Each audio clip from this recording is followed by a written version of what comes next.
Engkau dahsyat dalam hidup kami. Tidak ada Tuhan yang seperti Engkau. Tidak ada Allah yang seperti Engkau. Tidak ada yang dapat disejajarkan denganmu Tuhan.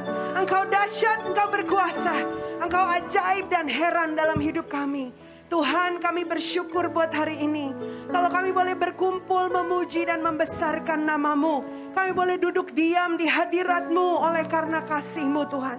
Hari ini kami berdoa Tuhan. Biarlah setiap kami membuka hati kami, membuka pikiran kami, mengambil waktu yang terbaik untuk diam dan mendengar suara Tuhan. Berkata-katalah pribadi lepas pribadi dengan kami ya Tuhan. Biarlah masing-masing kami menangkap message yang khusus buat kami pribadi. Sehingga waktu kami pulang hidup kami berubah oleh karena firman Tuhan. Terima kasih ya Tuhan. Firman-Mu adalah Engkau sendiri. Tuhan, aku berdoa setiap hal yang sudah aku persiapkan. Biarlah ini semua Tuhan menjadi remah bagi anak-anak-Mu Tuhan. Waktu mereka pulang tidak sama saat waktu mereka datang. Mereka diubah oleh firman Tuhan. Terima kasih Tuhan Yesus. Sembunyikan hamba di balik salib-Mu. Hanya kemuliaan bagi nama Tuhan. Hanya di dalam nama Tuhan Yesus. Mari kita semua yang siap untuk mendengar firman Tuhan. Sama-sama kita katakan. Amin. Amin. Shalom, selamat siang, selamat hari Minggu. Silahkan duduk Bapak Ibu.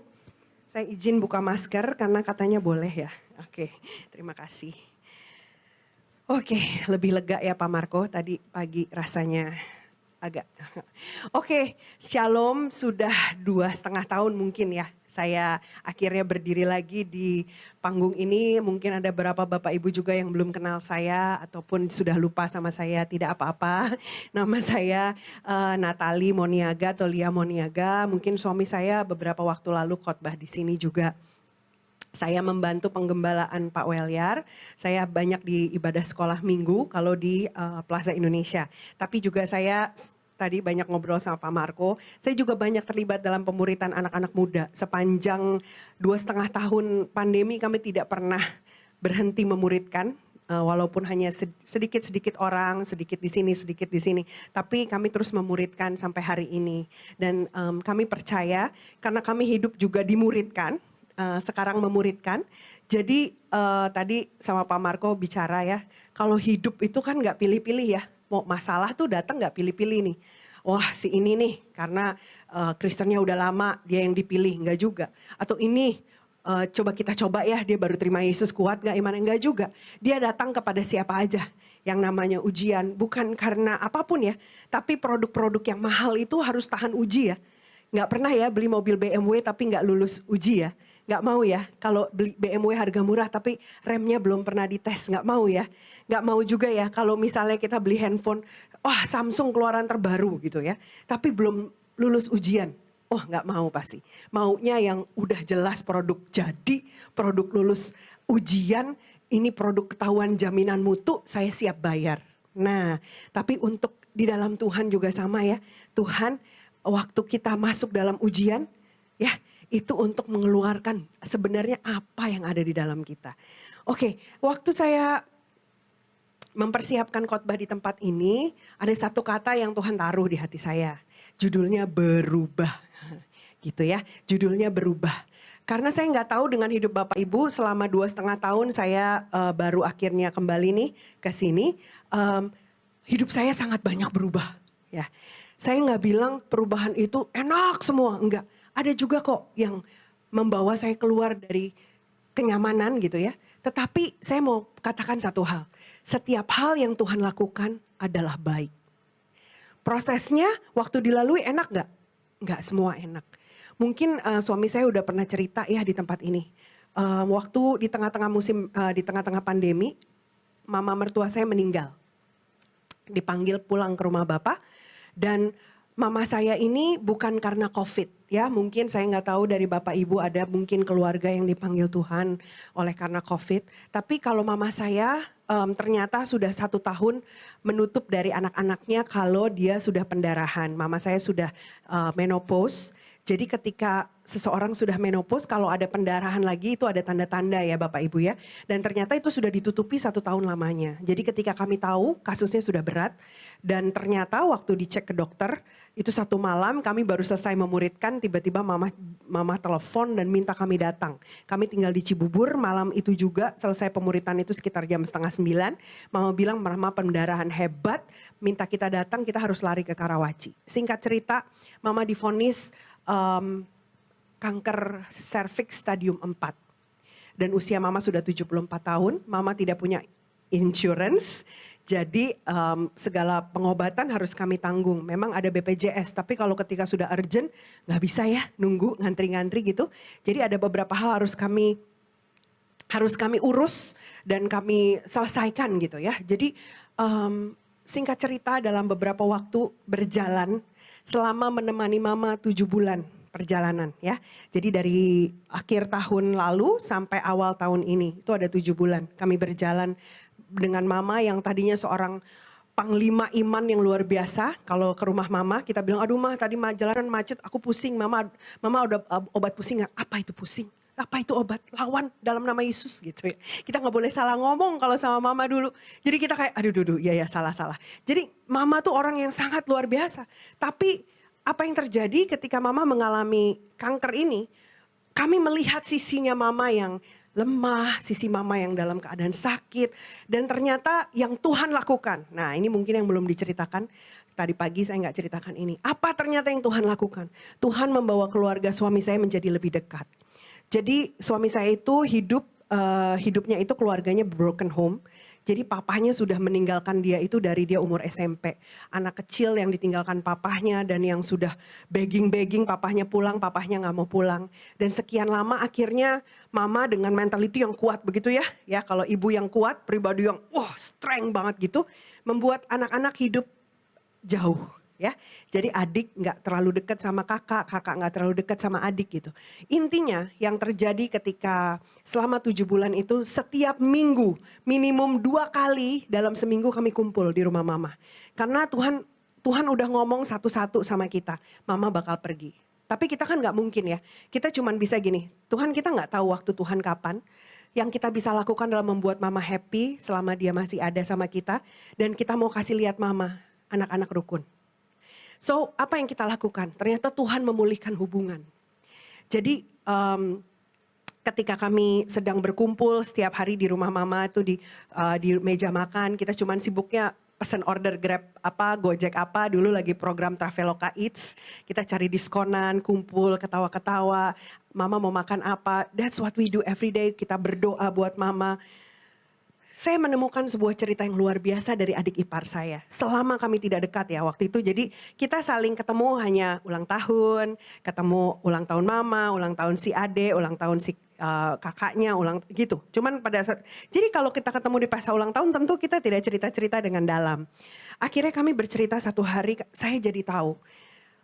Ada waktu periode 2,5 tahun waktu itu sebelum pandemi. Dan saya ingat adik saya cerita gini, ada waktu 2,5 tahun mereka hidup itu bertanya sama Tuhan begini, Tuhan aku hidup begini aja, Tuhan ciptain aku cuman begini doang, hanya survive dari satu hari ke satu hari, hanya begini, apa gagal gitu, gak menjadi apa-apa.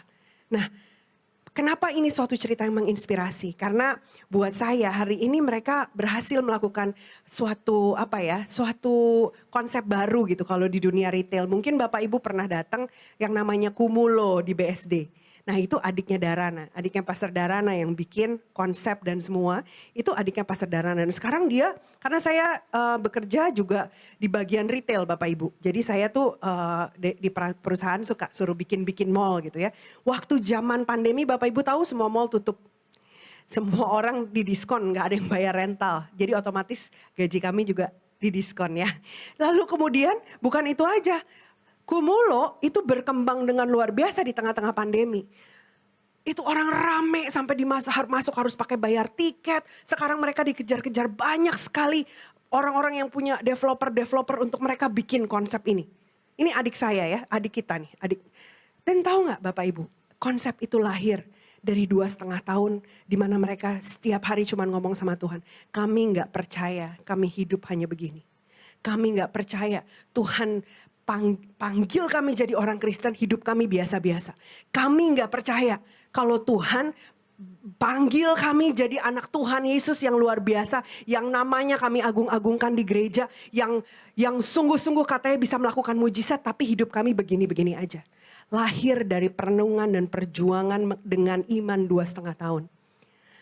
Hanya prosesnya sederhana. Tuhan tanya sama mereka, apa yang ada dalam hidupmu? Apa yang kamu suka? Lalu mereka mulai list down satu persatu. Saya sukanya art. Saya sukanya interior design. Saya sukanya kopi. Bapak Ibu tahu, dari apa yang mereka punya di tangan mereka. Mulai satu ketemu orang satu.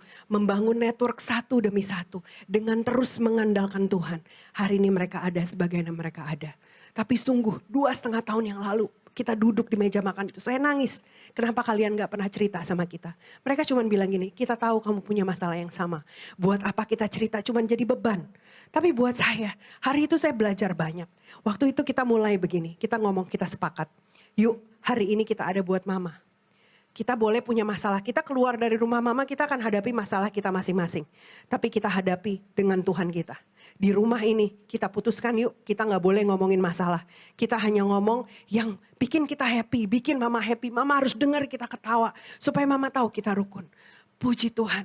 Saudara tahu, suami saya waktu memasuki pandemi, suami saya itu sekarang full ya, hanya melayani. Tapi sebelum pandemi, suami saya itu bekerja. Ada sedikit usaha lah, kecil-kecilan. Tapi usahanya sangat terefek oleh pandemi. Sehingga waktu pandemi mulai, dia putuskan untuk stop. Dia putuskan untuk stop, dia tarik semua alat-alat ke rumah pulang. Dan sudah, pelayanan gak ada ya Bapak Ibu. Pokoknya benar-benar dia banyak sekali berpikir, ini jauh sebelum mama kena itu. Jadi itu benar-benar momen yang dimana kemudian saya yang bekerja, jadi saya harus berpikir untuk keluarga. Bapak Ibu begitu banyak yang berubah. Tapi saya percaya gini, saya ngomong sama suami saya, gak apa-apa. Hari ini kita hidup, apa yang terjadi hari ini itu tidak selamanya. Tahukah Bapak Ibu, jangan pernah paralelkan situasi hidupmu dengan kebaikan Tuhan. Hari ini kita boleh mengalami musim yang tidak baik. Tapi bukan berarti Tuhan tidak baik. Kami baru bicara sama Pak Marco tadi. Tuhan itu kalau ngomong ya, Tuhan ngomong tuh generasi. Tuhan kalau ngomong tuh bangsa. Jangan paralelkan hanya hidup kita yang kecil dan cuman kita doang. Berpikir kalau hidup kita ini, aduh segala-galanya buat kita. Hiduplah dengan kacamatanya Tuhan. Percaya deh, kalau kamu hidup mendengarkan dia, apa yang Tuhan mau. Sekalipun hari ini kamu dalam sebuah masalah. Gak lama. Kalau imanmu tetap pada Tuhan, dia akan putar balikan keadaan. Hari ini saya akan bawa banyak kesaksian perjalanan saya selama pandemi. Hanya sedikit-sedikit aja ayat, karena saya harus letakkan dasar. Tapi saya mau berkata begini, Tuhan itu baik. Ya, bukan hanya hari ini ternyata 2,5 tahun yang tadinya suami saya tuh udah bengong-bengong gitu ya. Aduh kayak gimana harus apa. Akhirnya kami mulai lakukan apa yang kita bisa. Kita lakukan apa? Pemuritan. Pemuritan siapa? Ada aja yang Tuhan kirim. Kita bisa muridkan sampai yang ada di luar negeri melalui Zoom apa. Setiap minggu kita bisa 2-3 kali loh. Itu ada aja yang Tuhan kirim. Dan kita cuma setia lakukan itu. Ada PK. Melayani karena PK. Melayani karena dikenal orang. Gak ada yang tahu. Melayani karena cinta sama Tuhan. Karena tahu hidup ini punya tujuan. Hidup ini saya ada di sini. Karena saya tahu Tuhan punya suara yang harus diperdengarkan kepada orang-orang lain. Kepada Bapak Ibu, Tuhan percayakan loh. Message khusus. Melalui apa? Proses apa yang Tuhan sedang lakukan dalam hidupmu? Kalau kita hidup dengar-dengaran sama Tuhan, kita laluinya dengan iman, ada message yang akan spesial keluar dari mulut kita lewat proses-proses yang kita alami. Tuhan akan percayakan cerita-cerita hidupmu untuk kemuliaan nama Tuhan.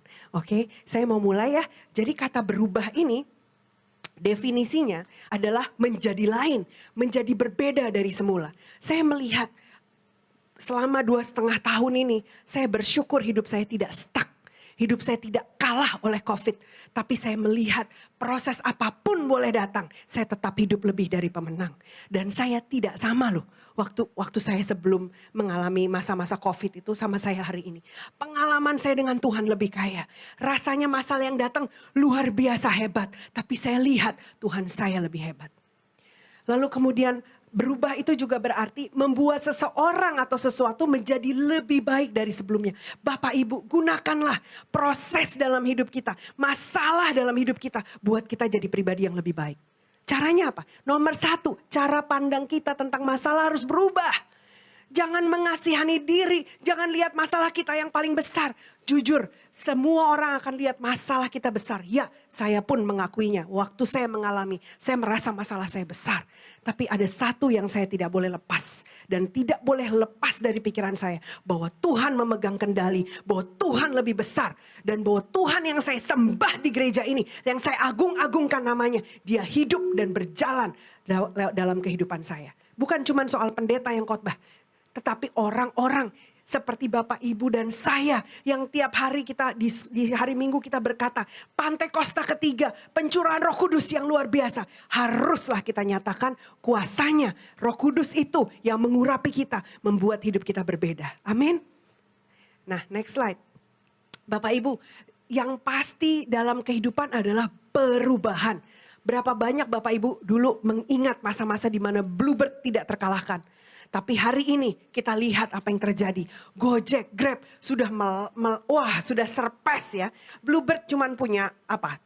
Mungkin transportasi itu. Tapi Grab dan Gojek sudah bisnisnya luar biasa. Terobosan yang mereka lakukan. Saya nggak pernah pikir bisa pesan makanan dari jauh. Bahkan sekarang dengan sistem-sistem transportasi dari Bandung aja saya bisa kirim jam 11 dari Bandung, jam 6 udah bisa sampai Jakarta.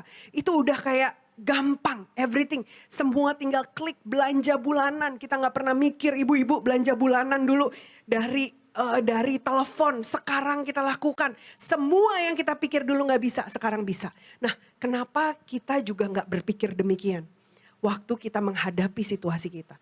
Kalau yang kelihatan dengan mata, yang natural, yang hanya oleh otak manusia aja bisa.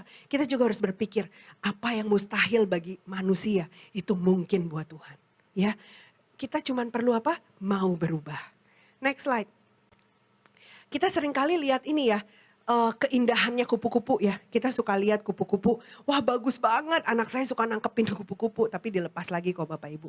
Tapi pernah gak sih waktu kita nangkep kupu-kupu terus kita mikirin gini, dulu dia jelek ya, dulu dia kepompong ya. Kita gak pernah ya. Kita cuma fokus sama keindahannya.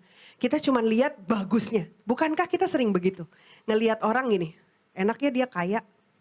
Enaknya dia sih gampang ngomong, dia mah hebat tahu firman. Bapak Ibu mungkin gak pernah tahu ya berapa banyak waktu yang harus kami investasikan untuk mengenal Tuhan. Sampai hari ini saya masih belajar loh. Saya juga gak bilang saya tuh udah hebat. Enggak, saya gak bilang saya udah hebat. Enggak, saya gak sekolah teologi. Enggak, saya sama. Saya mau posisikan saya sama Bapak Ibu tuh sama. Kita kalau kita berkesempatan mungkin cool sama-sama. Lebih enak lagi Bapak Ibu akan mengenal saya lebih nggak kayak gini ya, kayak ada jarak ya. Kalau cool tuh kita ngobrol, apa yang jadi masalah, sama Bapak Ibu sama saya sama.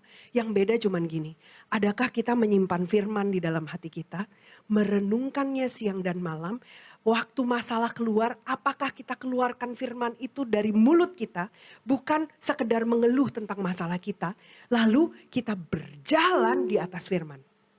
Hanya itu yang membedakan. Nah ini yang hari ini saya mau ngomong ya.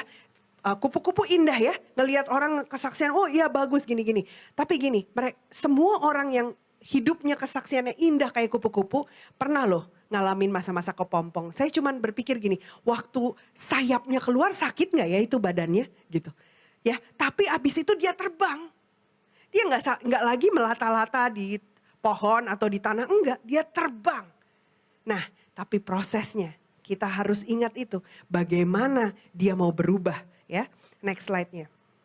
Yohanes 3 ayat 3, ayatnya ngomong gini. Yesus menjawab katanya, aku berkata kepadamu, sesungguhnya jika seorang tidak dilahirkan kembali, ia tidak dapat melihat kerajaan Allah. Bapak Ibu boleh lupa kapan dan Istilahnya kapan pertama kali masuk gereja, boleh lupa. Tapi jangan pernah lupa kapan Bapak Ibu lahir baru. Apa itu lahir baru? Waktu Bapak Ibu terima Yesus. Kenapa? Waktu Bapak Ibu terima Yesus ada sesuatu yang berubah di dalam. Yaitu roh kita jadi baru. Roh kita jadi ciptaan yang baru. Ya. Nah, 2 Korintus 5 ayat 17 bilang gini. Jadi siapa yang ada di dalam Kristus, ia adalah ciptaan baru. Baru. Yang lama sudah berlalu, sesungguhnya yang baru sudah datang. Saya nggak tahu apa yang mengikat kita, yang membuat kita nggak bisa punya terobosan sebelum kita kenal Tuhan Yesus. Tapi waktu kita kenal Tuhan Yesus, ingat ya, pengenalan itu berbeda sama sekedar tahu. Jadi adalah PR buat kita ketika kita sudah terima Yesus, saya terima Engkau sebagai Tuhan dan Juru Selamat. Habis itu gini Bapak Ibu, pengenalan itu tidak datang otomatis. Pengenalan itu datang perlu usaha. Seperti Bapak Ibu yang coba mendekati pasangannya sebelum menikah. Apakah otomatis orangnya mau sama Bapak Ibu? Enggak ya, perlu waktu ya. Perlu waktu berkenalan, perlu waktu tahu sukanya apa, perlu tahu yang enggak disukain apa, sama Tuhan. Setiap hari perlu berjalan supaya kita tahu pribadi yang kita ikuti itu maunya apa sih. Apa sih yang dia pengen ngomong untuk aku, ya. Jadi ini adalah sebuah proses ya. Setelah jadi ciptaan baru tetap loh untuk mengenal Tuhan. Perlu proses. Nextnya. Nah perubahan itu tapi nomor 1 boleh berikutnya. Iya. Jadi perubahan yang pertama itu terjadinya di dalam ya. Di dalam Bapak Ibu. Bukan sekedar cepat-cepat pengen berubah di luar. Seringkali orang cuman gini, oh yaudah deh supaya saya gak sakit COVID saya berhenti ngerokok. Oh salah ya. Kalau saya bilang begini. Karena saya adalah ciptaan yang baru. Saya percaya Tuhan Yesus kasih saya sifat yang baru. Kesukaan yang baru. Karena yang lama itu udah berlalu. Yang suka rokok udah lewat. Sekarang Tuhan kasih saya suka firman. Tuhan kasih saya suka hal-hal yang bersih. Kita bisa ngomong loh sama diri kita. Kita bisa ngomong sama keadaan kita. Kita bisa ngomong sama sifat buruk kita. Iblis paling suka mendakwa kita. Hah, yakin lo udah ciptaan baru? Kok lo masih suka sama pornografi? Dalam nama Tuhan Yesus kamu katakan. Yang suka pornografi udah lewat. Sekarang yang baru sudah datang. Percaya gak? Berani gak ngomong sama iblis begitu? Banyak yang gak berani. Banyak yang selalu mintanya ditumpang tangan sama Pak Pendeta. Diusir-usir. Bapak Ibu maaf. Saya bukannya mengecilkan hal itu. Tetapi begini. Apa yang Bapak Ibu alami ketika hamba Tuhan menumpangkan tangan apa. Itu bisa menjadi seperti euforia buat hidup Bapak Ibu. Wah getar-getar jatuh tumpang. Wah rebah dalam roh. Besok bisa sama lagi. Kalau apa? Kalau kita tidak sepakat dengan apa yang firman katakan. Sepakatkah Bapak Ibu hari ini bahwa engkau adalah ciptaan yang baru? Percayakah kamu Tuhan Yesus dapat merubahmu? Sudah merubahmu. Kalau engkau menerima Yesus, Tuhan sudah rubah kamu. Di mana? Di rohmu. Karena apa? Rohnya tinggal di dalam engkau. Rohnya ada di dalam kamu. Ya. Nextnya. Jadi rubahnya percayanya tuh di dalam keluar. Jangan cepat-cepat mau rubah di luar hanya karena pemikiran sementara. Siapa diri Anda sebenarnya? Saya mau meletakkan dasar ini ya. Saya kemana-mana sih ngomong ini. Tapi gini, banyak yang banyak yang nggak ngerti, banyak yang nggak menghidupi. Jadi hidupnya balik di daging lagi, roh di jiwa lagi, gagal di situ terus. Saya ngomong ini nggak ada bosan-bosannya. Karena seringkali udah sering ngomong, banyak yang sering lupa. Bener nggak? Tuhan bilang tadi saya ngobrol sama Pak Marco juga sama Ibu Ati. Kita ngobrol. Kenapa Tuhan bilang perkatakan siang dan malam. Ingatkan anakmu terus-terusan. Kenapa? Karena kita sering lupa. Karena simple. Udah diomongin kayak keluar dari gereja ini mungkin ada nanti yang tanya tadi khotbahnya apa? Apa ya tadi ya? Kayak suruh berubah deh. Tapi udah gak inget ya Bapak Ibu. Tapi saya mau kasih tahu begini. Next slide. Ini penting, ini seperti identitas untuk Bapak Ibu. Identitasmu mungkin hari ini ada di KTP-mu ya. Kamu bilang, nanti Bapak Ibu mungkin bilang, oh saya namanya ini, saya umur segini, saya lahir di sini, keluarga saya begini, kemampuan saya ini, karir saya begini, saya udah begini. Identitas Bapak Ibu sesungguhnya lebih dari sekedar namamu, lebih dari sekedar apa yang kau percaya, lebih dari segala hartamu, lebih dari apa yang kamu pikir tentang dirimu. Kalau cuman berkisar di kemampuan, personality, itu lebih dari itu. Next slide-nya. Mari kita lihat ayat ini ya. Ini yang akan meletakkan dasar. Ketika itulah Tuhan Allah membentuk manusia dari debu tanah atau humus ya, yang menghembuskan nafas hidup, dalam bahasa aslinya ish atau roh, ke dalam hidungnya. Demikianlah manusia itu menjadi makhluk yang hidup. Bapak Ibu adalah manusia roh. Karena waktu dagingnya Adam sudah jadi, dia belum hidup ya. Waktu Tuhan hembuskan, hidup dia. Jadi kita yang sebenarnya itu bukan yang daging ini. Itu loh yang dihembuskan Tuhan. Jadi kita tuh aslinya manusia roh. Siapa yang percaya di sini akan hidup kekal? Yes. Saya Bapak Ibu, karena kita adalah manusia roh, kita akan hidup selama-lamanya. Karena roh tidak mati. Memang tubuh mama saya sudah dikubur, betul? Karena dia sudah kehilangan fungsinya, kehilangan kekuatannya. Tetapi satu pendoa syafaat waktu itu telepon kami, begitu kami selesai menguburkan mama. Dia bilang begini, satu pendoa syafaat ini adalah pemuritan di marketplace yang dihadiri. Suami saya masih pemuritan bersama-sama di situ, jadi dia bukan yang mengajar, dia ikut pemuritannya. Salah satu pendoa di grup pemuritan itu ngomong gini, Pak Dharana, saya mau tanya, Bapak ibunya tuh rambut pendek ya? Hah? Iya, almarhum mama tuh rambut pendek ya? Iya. Oh oke, rambutnya agak coklat-coklat ya Pak? Iya gitu ya. Terus oke, kurus ya Pak? Iya gitu kan ya. Ditanya, kenapa ibu tanya begitu? Dia bilang gini, saya lagi mandi. Dia bilang, Tuhan tiba-tiba kasih saya penglihatan. Dia bilang, oh ya iya, satu wanita rambutnya pendek, jubahnya panjang sekali. By the way Pak, jubah itu melambangkan sesuatu. Apa? Lambang salibnya berat di bumi ini. Jubahnya panjang, tangganya tinggi naik, ada pintu besar terang terbuka. Jubahnya kayak beberapa anak tangga di bawahnya. Memang mama hidupnya cukup berat. Ya, dari mulai ditinggalkan. Wah, waktu mama sakit tuh mama banyak cerita hal-hal yang kami gak pernah dengar sebelumnya. Dan kami tahu, wah salib mama cukup berat. Dan itu mengkonfirmasi. Terus dia bilang gini, waktu saya lagi tanya sama Tuhan, oh Tuhan itu siapa? Itu anakku, dia siap masuk ke rumahnya. Dia ngomong gitu, ke rumah Bapa. Tuhan ngomong gitu. Terus dia nengok, terus wanita itu ngomong begini, I am Dharana's mom. Dia bilang, saya mamanya Dharana. Terus itu menjadi sebuah penghiburan bagi kami. Mengingat konsep yang kami percaya. Bahwa tubuh memang bisa mati. Tapi roh akan hidup selama-lamanya. Apa yang kita lakukan dengan tubuh yang sementara ini. Menentukan di mana kita ada setelah tubuh ini selesai berfungsi.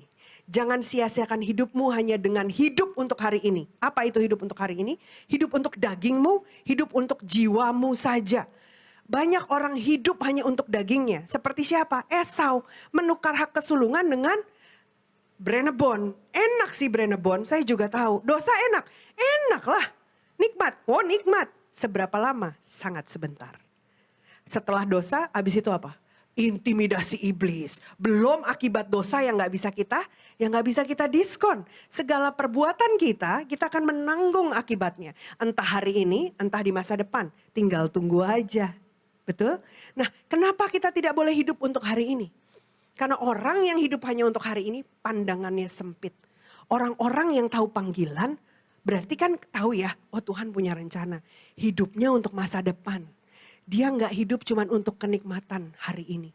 Lalu ada orang-orang yang hidupnya baperan terus. Aduh si A ngomong gini, si B ngomong gini, si C ngomong gini. Semua kata orang ditaruh di sini seakan-akan itu berkuasa menentukan arah hidup kita.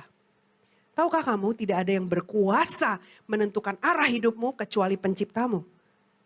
Pernahkah lihat Steve Jobs ngomong tentang Apple? Luar biasa ya. Demikian Tuhan kalau ngomong tentang hidupmu. Pernah dengerin gak?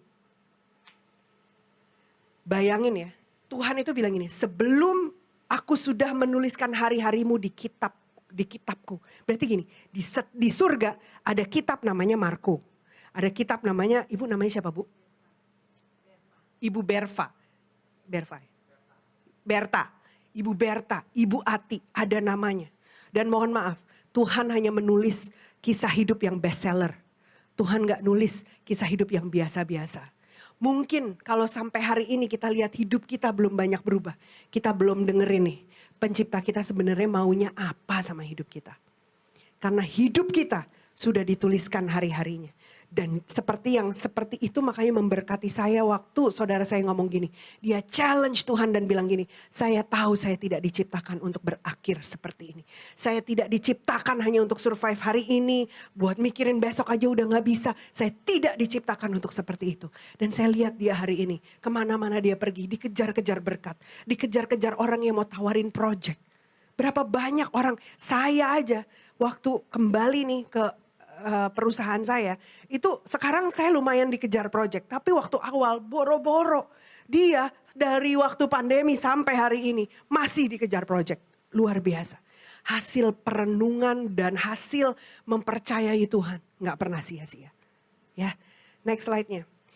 Basicnya jadi kita adalah makhluk roh, ya. Next slide-nya. Kita adalah makhluk roh yang tinggal di dalam tubuh daging dan punya jiwa. Jadi jangan dibalik, kita manusia daging. Nah salah tuh ya. Jadi kita harus pertama-tama tahu kita ini manusia roh.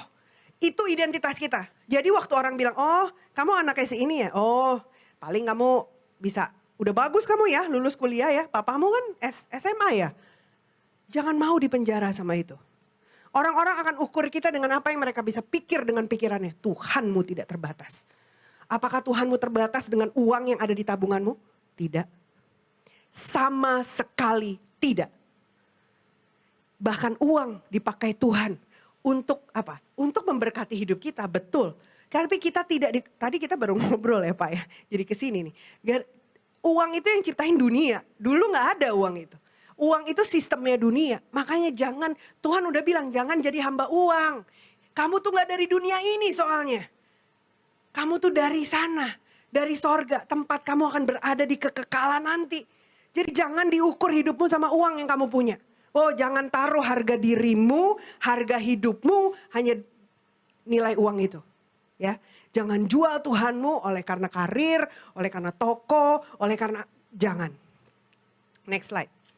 Diri Anda yang sebenarnya tidak dapat Anda lihat dengan mata sendiri. Pernah lihat diri Anda sendiri tanpa berlihat kaca? Nggak pernah ya. Harus lihat pakai kaca. Dan di firman Tuhan ada loh, banyak orang ya, kita tuh disuruh ngaca kemana? Ngaca ke firman, apa yang firman katakan, terus kita tuh dibilang gini, ada orang yang abis ngaca mereka lupa, langsung tinggalin aja. Artinya gimana?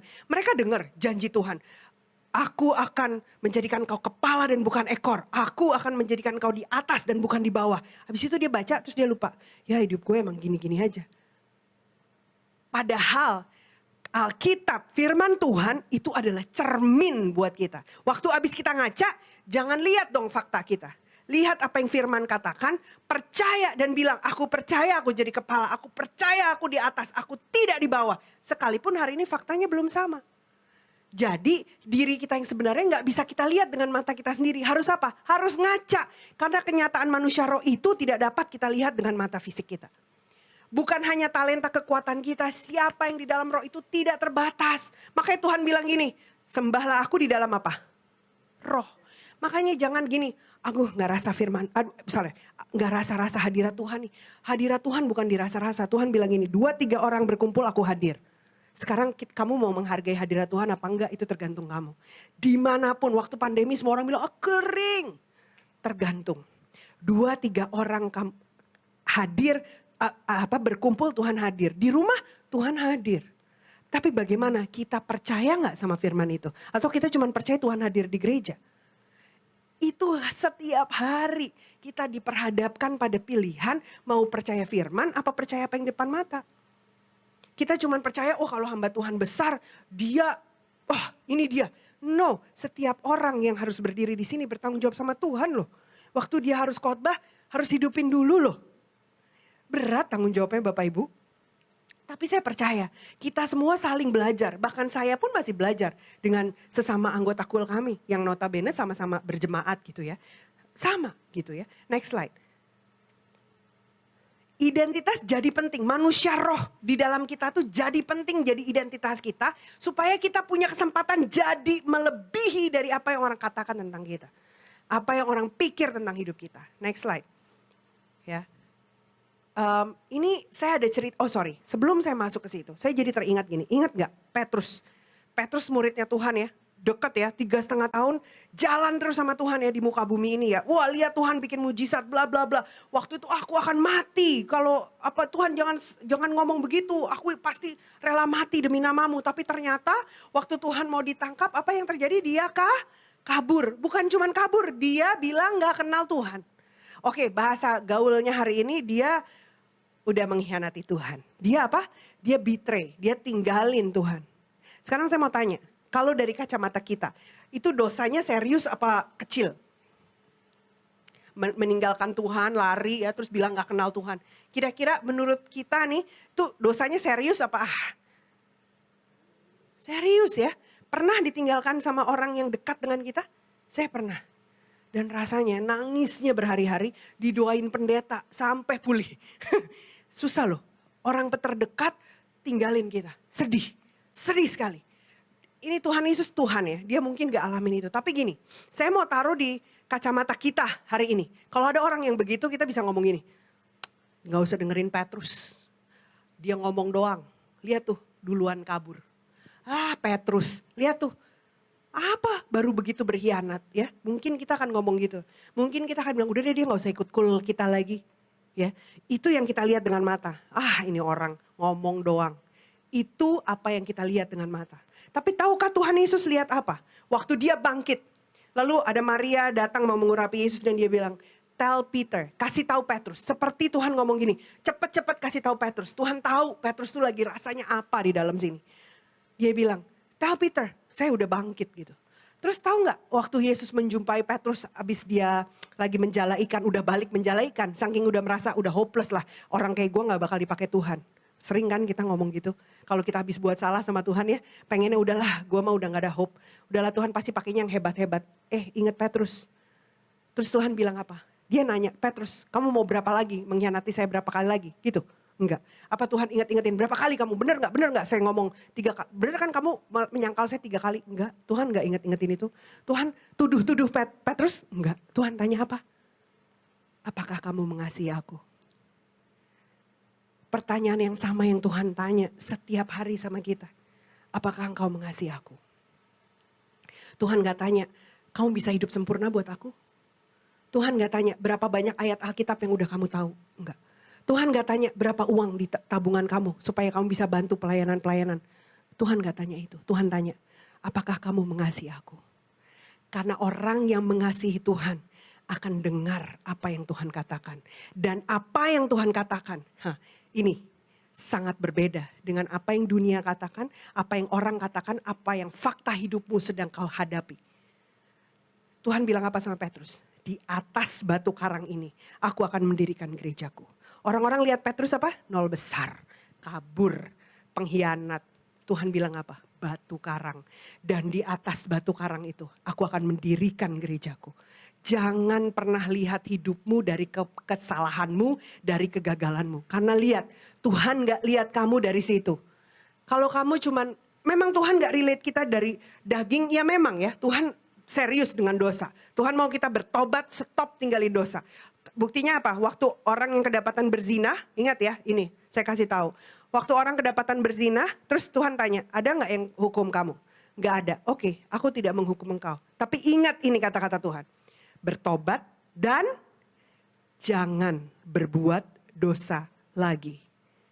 Perkenanan Tuhan, kasih karunia Tuhan bukan membuat kita punya izin berbuat dosa. Justru karena kemurahannya tinggalkan dosa, ikuti Tuhanmu.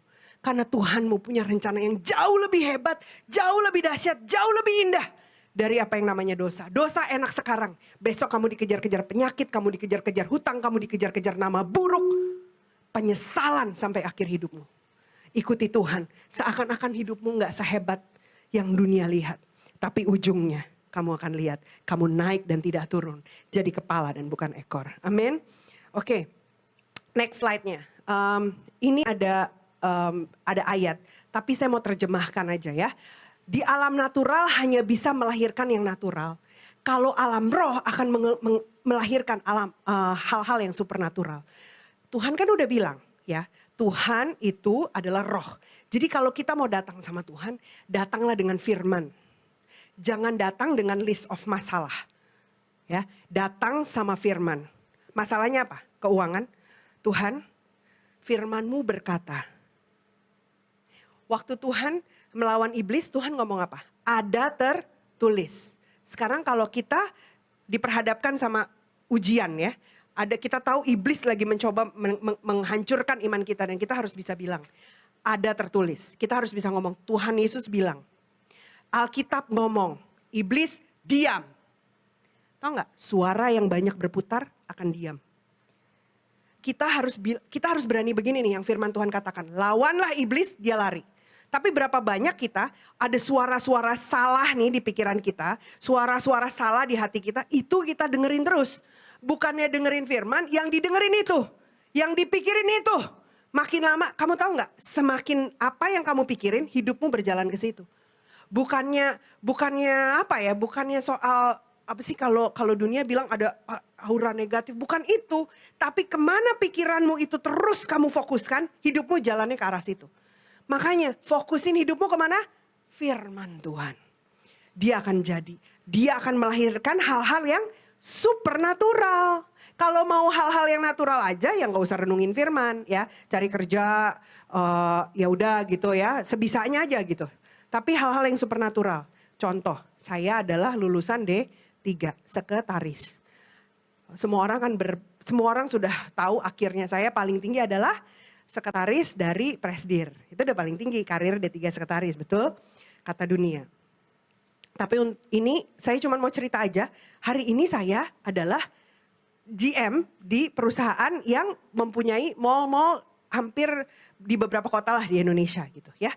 Dan saya membawahi orang-orang yang S1 sama S2. Kenapa? Karena saya tidak percaya apa yang dunia katakan. Saya percaya apa yang Tuhan saya lakukan. Saya tidak terbatas. Tuhan bilang dia yang promosi kita. Kita siapa? Kita anaknya. Jadi terserah orang mau punya pendidikan. Saya dulu waktu awal mau masuk karir di sini. Wah kalah sama semua orang-orang lulusan luar negeri. Dibilang udah enggak usah. Sampai satu pintu Tuhan buka buat saya. Di mana dibutuhkan urgent. Dan cuman saya kandidat yang ada. Sehingga saya masuk di situ. Tapi di tahun yang sama saya dipromosi 2 kali lebih cepat dari orang-orang yang lulusan luar negeri. Siapa yang bisa buat begitu? Bukan saya. Tuhan yang bisa buat. Karena cuman Tuhan yang bisa mengangkat orang-orang yang dikasihinya. Amin. Coba next slide-nya. Nah ini ada satu pernyataan. Saya akan tutup di 2 pernyataan ini terakhir ya. Ada vision versus sight. Seperti yang tadi Tuhan lihat Petrus itu pakai visi. Dia lihat, oh Petrus di atas batu karang ini aku akan mendirikan gerejaku. Jadi Tuhan udah lihat, oh Petrus, aku gak lihat kamu dari kesalahanmu. Aku lihat kamu dari apa yang aku sudah rencanakan dalam hidupmu. Aku tahu kamu bisa jadi seperti itu. Nah sekarang kita lihat hidup kita kayak apa. Saya mau kasih lihat di sini ya, contoh simple. Saya waktu baru 3 minggu yang lalu saya sakit COVID, Omicron. Karena saya harus pergi keluar kota dan kemudian saya balik, teman saya telepon, Bu saya positif, Ibu harus tes. Saya tes positif. Terus hari itu saya memang badan udah gak enak 3 hari. Terus saya bilang, oke, saya positif. Di kantor lagi sekian banyak orang lagi positif semua. Kenapa? Mereka habis trip dari Bali, 1 orang kena menjamur. Parah-parah, ada yang masuk rumah sakit apa gini. Saya bilang, Tuhan ini semua lagi kena. Tapi masa saya cuman kena gitu aja, harus ada kesaksiannya dong. Saya gak mau nih kena begini, saya gak percaya nih dari Tuhan. Tapi Tuhan bisa pakai ini untuk memuliakan namamu. Apa yang terjadi saudara? Saya bilang sama hasil negatif saya, saya gak mau kamu dikte hidup saya ya. Saya bilang gini, dalam nama Yesus semua virus kamu harus dengar. Tubuh saya sudah ditebus oleh darah Yesus. Jadi virus kamu harus mati. Kamu tidak punya hak dalam tubuh saya. Saya ngomong gitu. Abis itu saya ngomong apa yang terjadi? Kepala saya pusing sekali. 3 hari saya masih bisa berfungsi. Hari itu saya gak bisa berfungsi. Saya give up? Tidak. Saya dengerin. Makin saya, aduh kok pusing ya. Saya makin puter di sebelah kiri saya tuh khotbah tentang kesembuhan. Karena saya perlu dengar. Saya perlu dengar dan saya perlu percaya itu.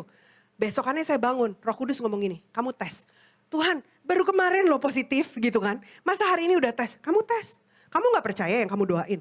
Percaya gitu, tapi saya tunda sampai sore. Sampai hati saya udah gak tenang. Oke saya tes. Saudara tahu apa? Negatif. Simptomnya masih ada loh dalam tubuh saya. Saya pikir, Tuhan saya masih rasa, kamu gak percaya? Suara itu udah, saya percaya Tuhan. Saya dengerin lagi khotbah, karena saya perlu dikhotbahin. Pengkhotbah yang perlu dikhotbahin. Saya dengerin itu firman. Tuhan, itu, saya ingat banget hamba Tuhan itu bilang, perkatakan dan kamu bertindak. Loh saya pikir saya bertindak apa? Oh saya cut semua sugar, nggak saya makan, nggak ada gula. Saya cuma makan yang sehat, saya makan air kelapa, saya tidak minum antivirus. Saya cuma minum obat sakit pusing, saya minum obat panas sama obat batuk. Udah saya tidur, besok pagi saya bangun, terus ada suara itu lagi, tas lagi. Loh, soalnya di hati saya ada gini, jangan-jangan alatnya salah, manusia ya. Saya pikir gini, oh alatnya salah nih, error nih. Kayaknya nih alat udah error. Padahal Tuhan yang suruh. Habis itu saya udah besokannya, saya disuruh tes lagi. Terus saya mikir gini, aduh ini kalau kemarin udah negatif, hari ini positif lucu juga ya gitu. Terus Tuhan bilang, kok kamu ragu? Oh ya udah Tuhan, oke. Saya doa lagi, saya bilang, virus kamu udah mati dalam nama Yesus. Masih ada pertentangan ya di pikiran sendiri sama di dalam manusia roh. Karena manusia roh saya mau ikut Tuhan. Tapi pikiran saya penuh dengan ketakutan, kekhawatiran, kata orang. Ya kan? Lalu saya ambil tes lagi, negatif lagi. Hari berikutnya, negatif lagi. Dan saya lihat Tuhan itu luar biasa. Makanya hidup kita jangan ditentukan sama apa kata orang, apa kata dunia, apa yang orang lain katakan. Ya, next slide. Truth versus fact. Ini yang terakhir. Ini kesaksian saya yang terakhir. Waktu mama saya sakit kanker, ya, itu kalau nggak salah bulan September Oktober. 2 minggu kemudian, itu mama mertua. Mama saya yang tinggal di sama saya, dia kena stroke, ya, kedua kalinya. Apa yang terjadi? Dibilang dokter gini, dia stroke-nya global. Dia nggak bisa dengar kamu ngomong apa, dia juga nggak bisa ngomong sama kamu. Dia terkurung dalam dirinya dan nggak bisa berkomunikasi. Aduh saya sedih sekali. Di satu sisi tangan saya rasanya penuh banget ya. Sama mama saya juga nggak punya insurance. Jadi kebayang hari itu meroket ya.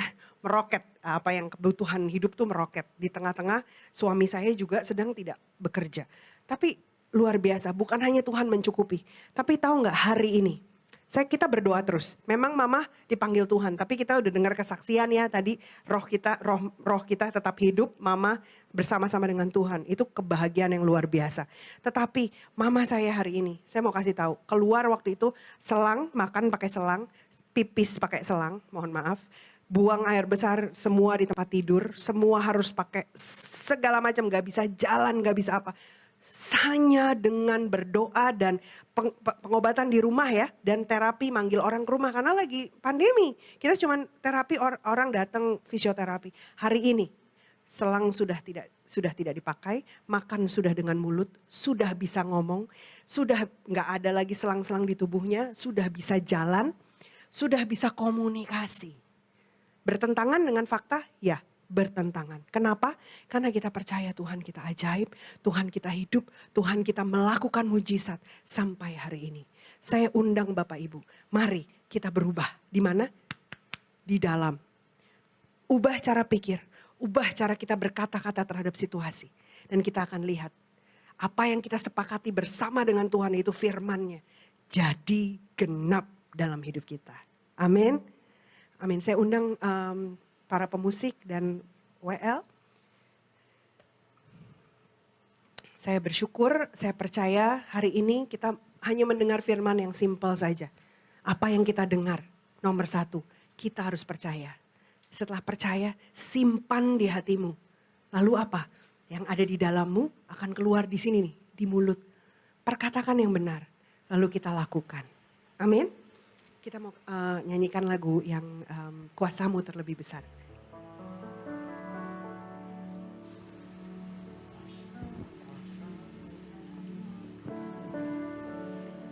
Kuasamu terlebih besar. Tuhanku terlebih besar. Tuhanku terlebih besar. Tak pernah terlambat janji-Mu ya Tuhan. Pulihkan hidupku. Kuasa-Mu terlebih besar. Tuhanku terlebih besar.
Sebab Engkau yang layak terima segala hormat dari hidup kami. Engkau yang sanggup melakukan yang mustahil bagi anak-anak-Mu. Tidak ada yang tersembunyi, tidak ada yang terlebih besar dari Tuhan. Tuhan kami jauh lebih besar dari segala situasi yang kami hadapi.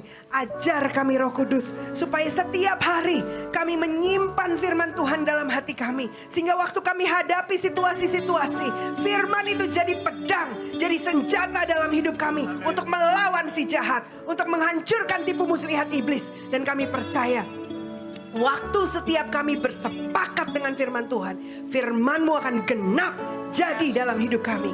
Tidak ada yang gagal dalam nama Tuhan Yesus. Terima kasih Tuhan, meteraikan firman-Mu dalam roh setiap hati anak-anak-Mu. Terima kasih Tuhan Yesus, kami selesai siang hari ini. Kami percaya Roh-Mu terus bekerja di tengah-tengah setiap kami. Dalam nama Tuhan Yesus, kita semua yang percaya sama-sama katakan amin.